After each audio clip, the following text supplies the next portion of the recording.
22 de junho de 2026, BC Place em Vancouver. 52.497 torcedores.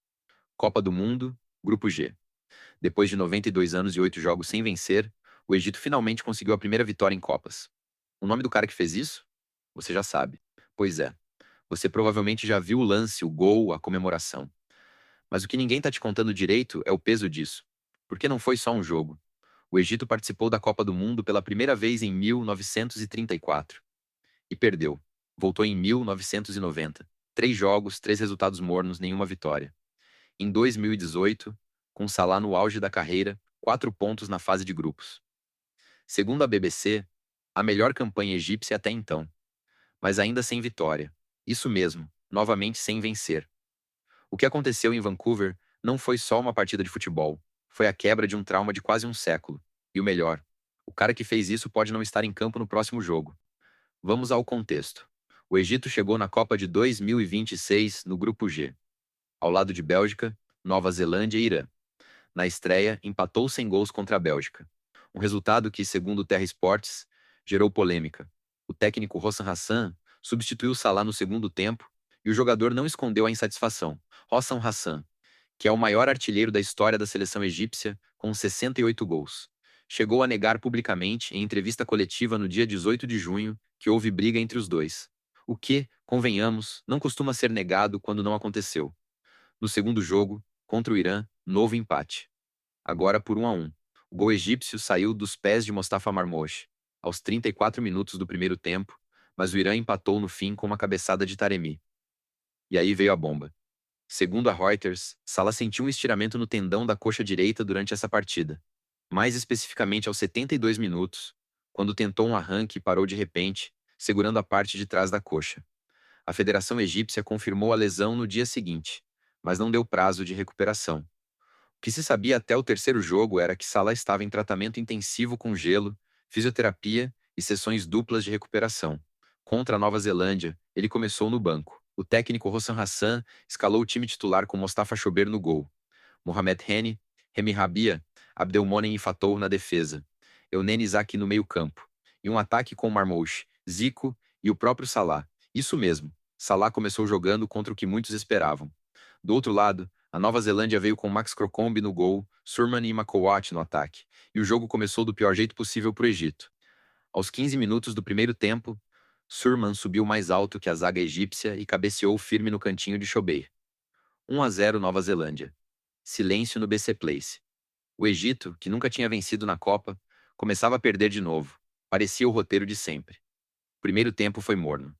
Salah tentou uma falta de longe que foi para o lado errado do gol, e a imprensa britânica já começava a especular.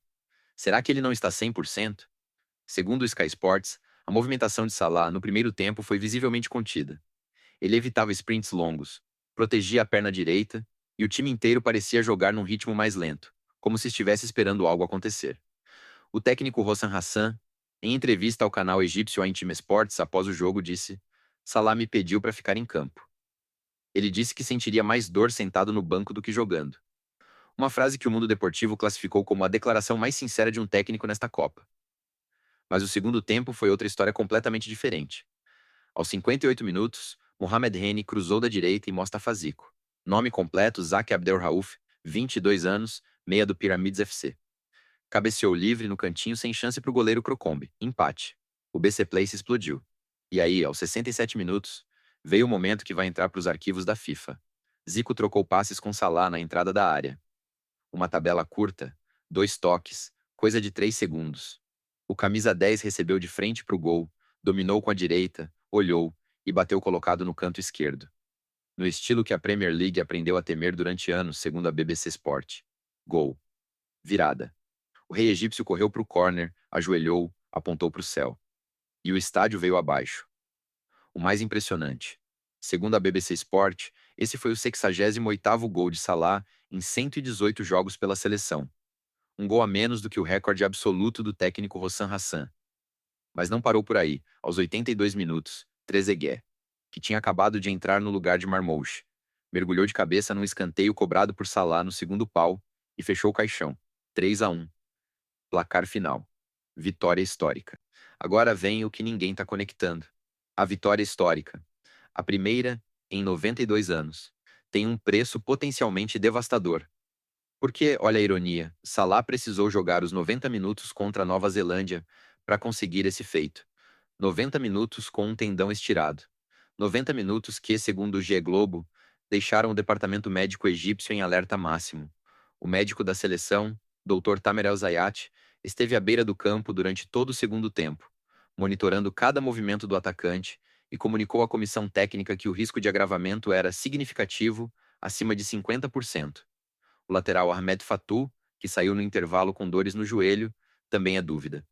Ele fez exames de ressonância magnética no dia 23 de junho, segundo o All Sport. E a Austrália, adversária nas oitavas de final, já se prepara para enfrentar um Egito sem Salah. A BBC publicou que a seleção australiana ajustou o esquema tático depois de ver as imagens do jogo contra o Irã. Eles sabem que ele não está 100%. O técnico Graham Arnold fechou os treinos nos dias que antecederam o mata-mata e, segundo fontes do jornal Sydney Morning Herald, preparou duas estratégias distintas. Uma, com Salah em campo, outra sem. Pois é, o maior jogador da história do Egito pode ter escrito o capítulo mais bonito da sua carreira, e ao mesmo tempo comprometido o resto da campanha. Porque o Egito sem Salah não é o mesmo time. Os números da fase de grupos são claros. Com ele em campo nos 158 minutos totais que jogou, o Egito teve 54% de posse de bola e criou 15 chances reais de gol. Sem ele contra a Bélgica, nos 32 minutos finais, após a substituição polêmica, o time recuou, finalizou 0 vezes ao gol e quase tomou a virada num chute de Lukaku que passou rente à trave. A verdade é que o time de Hossam Hassan respira por Salah.